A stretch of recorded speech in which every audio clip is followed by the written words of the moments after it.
Question देखते, देखो क्या लिखा हुआ है यहाँ पर, लिखा हुआ विनय एंड वंशम, ध्यान से देखना, Vinay and Vansham are partner sharing profit and loss equally. आपके यहाँ पे भैया दो पार्टनर के नाम दिए हुए, देख लेना क्या क्या नाम है इनके। एक पार्टनर का नाम भैया क्या है, विनय है, और दूसरे पार्टनर का नाम क्या है, वंशम है। ये पार्टनर्स है जिनके बीच के रेशियो कितने हैं, इक्वली 1:1। यहाँ तक कोई दिक्कत तो नहीं है। दो पार्टनर समझ में आ रहे कौन कौन है, एक पार्टनर का नाम क्या है विनय, दूसरे का नाम क्या है वंशम है, जिनके बीच के रेशियो कितने इक्वल है, मतलब 1:1 दिए हुए। और फिर बात करी गई है आगे जाके कि भैया जो इनका जो नेट प्रॉफिट है 31 मार्च 2022 को वो दिया हुआ भैया 1 लाख रुपए का नेट प्रॉफिट। कितना है, 1 लाख रुपए का नेट प्रॉफिट है। यहाँ तक कोई दिक्कत तो नहीं है।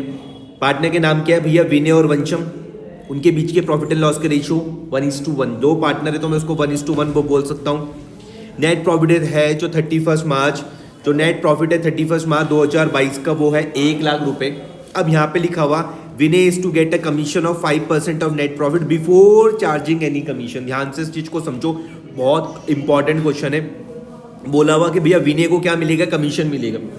ध्यान से समझना, विनय को क्या मिलने वाला है भैया, कमीशन मिलने वाला है। कितना, नेट प्रॉफिट का 5%। ध्यान से इस चीज को समझना, विनय को क्या मिलेगा, कमीशन मिलेगा। कितना, 5%।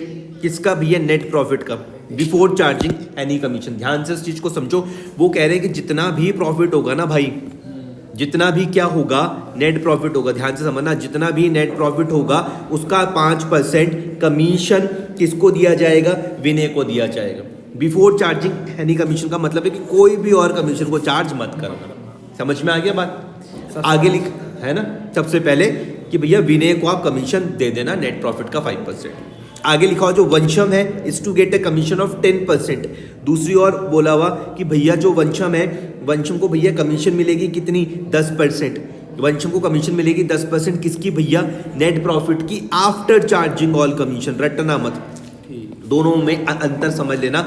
एक तरफ कहा हुआ भैया बिफोर चार्जिंग, एक तरफ कहा हुआ बिफोर चार्जिंग की कोई भी कमीशन देने से पहले की बात करी हुई।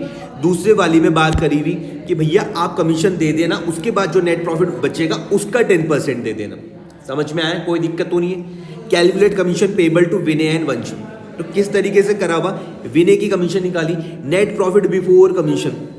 ध्यान से समझना कि जो आपके यहाँ पे जो एक्चुअल में जो भैया कोई भी कमीशन देने से पहले का जो नेट प्रॉफिट है, कोई भी कमीशन देने से पहले का क्या है, नेट प्रॉफिट। ये दिख रहा है क्वेश्चन में 1 लाख रुपए।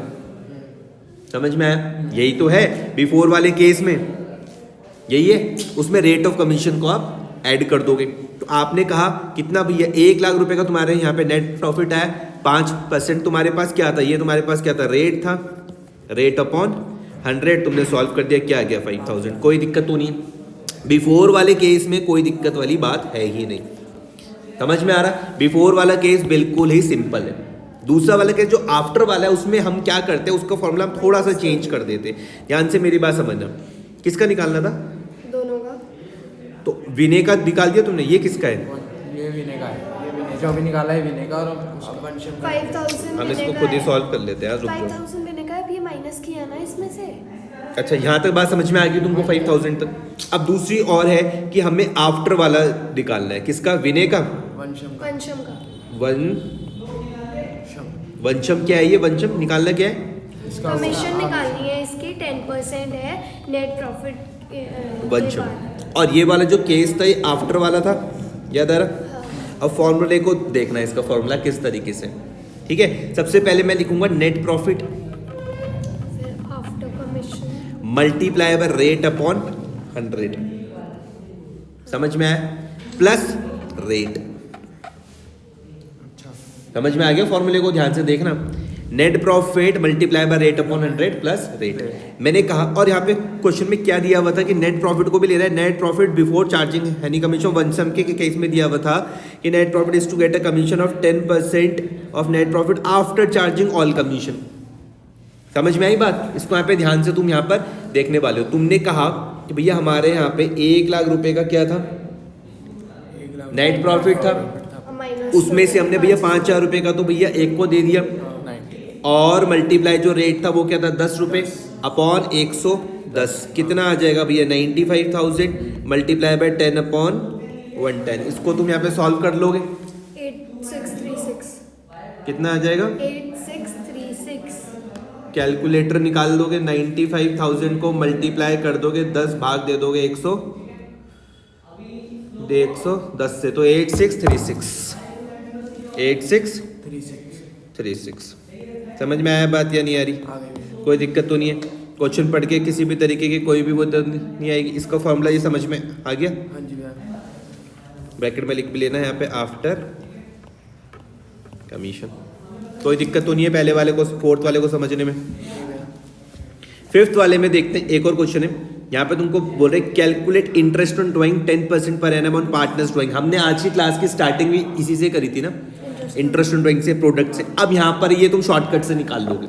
यहाँ पर आ पार्टनर विड्रू 10,000 पर मंथ। ध्यान से मेरी बात समझना, ये तुमको बोल रहा हो 10,000 रुपये हर एक महीने निकाल रहा बिगिनिंग में, तो अगर और दूसरे उसमें 50,000 निकाल रहा है एंड ऑफ ईच क्वार्टर। बहुत सिंपल है, इनकी हमने क्लास में बहुत प्रैक्टिस करी हुई है। ये दोनों आप शॉर्टकट मेथड से निकाल सकते हो। हाँ। कोई दिक्कत तो नहीं है। ध्यान से समझना, जो मैंने स्टार्टिंग में तुमको क्वेश्चन करवाया था वहां पर मैंने यूज करा था टोटल ऑफ प्रोडक्ट था, याद आ रहा? वहां पर टोटल ऑफ, लेकिन यहाँ पर क्या है, टोटल ऑफ ड्राइंग्स है। फॉर्मूला बहुत ही सिंपल है। किसी पार्टनर ने क्या करा, 10,000 रुपये हर एक महीने पे निकाले बिगिनिंग पर, तो अगर वो 10,000 रुपीज निकाल रहा है तो साल भर के 12। तो ये वाली बात उनको समझ में आई कि 10,000 मल्टीप्लाई बाय 12 क्यों करा? 10,000 रुपये निकाल रहा ना भैया हर एक महीने की बिगिनिंग पे, तो 10,000 मल्टीप्लाई बाय 12 और 10% का उसका रेट हो गया, 10% का उसका रेट हो गया मल्टीप्लाई बाय 6.5। अब हम समझते हैं भैया 6.5 कहाँ पर आया। तो अगर तुमको ये वाली बात याद होगी तो हमने क्लास में एक चीज सीखी थी कि भैया हम क्या निकालते हैं, एवरेज पीरियड। याद आ रहा? एवरेज पीरियड का फॉर्मूला क्या था?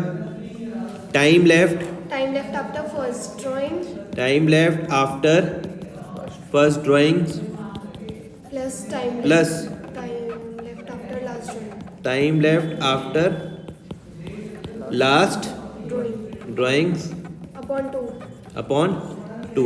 तो जब हमने पहली बार ड्राइंग करी होगी बिगिनिंग के केस में, हमने बिगिनिंग के केस में जब पहली बार जब हमने ड्राइंग करी होगी तो क्या बचा होगा, 12 आ रहा समझ में? क्योंकि ये स्टार्टिंग पे है ना, ये देखो ये बिगिनिंग ऑफ द मंथ है। साल के महीने के स्टार्टिंग में निकालूंगा तो कितने महीने बचेंगे, 12। एंड वाले पे निकालूंगा तो कितने बचेंगे, +1 डिवाइडेड बाय, तो 13/2 इज इक्वल टू 6.5। अब ये समझ में आ गया कि 6.5 कहाँ से आया? इसको तुम यहाँ से सॉल्व करके निकाल लोगे। ये समझ में आ गया? 6.5 पे तुमको समझ में आ गया, तुम इसको निकाल लोगे 6500 तुम्हारे पास आंसर आ जाएगा। दूसरे वाले केस में हमने 50,000 निकाले end of each quarter. Quarter वाली कहानी समझ में आ रही है? जैसे मैंने क्या कहा था, किस तरीके का है कि भैया जनवरी, फरवरी, अरे यार मैंने कहा Q1, Q2, Q3, Q4। पहले वाले में हो जाएगा अप्रैल, मई, जून, जुलाई, अगस्त, सितंबर, अक्टूबर, नवंबर, दिसंबर, जनवरी, फरवरी, मार्च। तो क्या कहा उसने कि भैया हमने एक पार्टनर ने 50,000 निकाले एंड ऑफ ईच क्वार्टर, हर एक क्वार्टर के एंड में। समझ में आ रहा है या नहीं आ रहा? तो क्या मैं ये वाली बात बोल सकता हूँ कि पहली बार उसने अप्रैल, मई, जून के एंड में निकाले होंगे, जुलाई, अगस्त, सितंबर के एंड में, अक्टूबर, नवंबर, दिसंबर के एंड में, जनवरी, फरवरी, मार्च के एंड में। यहाँ तक कोई दिक्कत तो नहीं है। तो फॉर्मूला तो वही लगेगा, एवरेज पीरियड निकालने का फॉर्मूला तो वही रहेगा। लिख लेना कॉपी में, time left after first drawing plus time left after last drawing upon 2, है ना। पहली वाली ड्राइंग को करने के बाद कितने महीने बचे? पहला वाला मैंने यहाँ पर करा, कितने महीने बचेंगे, 1 2 3 4 5 6 7 8 9, तो 9 प्लस लास्ट वाली में करूँगा क्या बच जाएगा, 0, भाग दे दूंगा किससे, 2 से, कितना आ जाएगा 4.5। तो अब तुमको ये चीज़ समझ में आ गई होगी ये 4.5 कहाँ से आया। बाकी क्वेश्चन सिंपल ही है। Interest on drawings at the end of each quarter, formula याद रखना, total drawings multiply by rate upon 100। Book में मिस्टेक बहुत है भाई, रेट अपॉन 100। हाँ उन्होंने क्या परसेंटेज में ले ही लिया है ना, परसेंटेज में ले ही लिया है। वैसे आधी बात समझ में, यहाँ तो कोई दिक्कत तो नहीं है। ठीक है, 10% या फिर आप लिख दोगे 10/100। कर लोगे इतना? ठीक है फिर।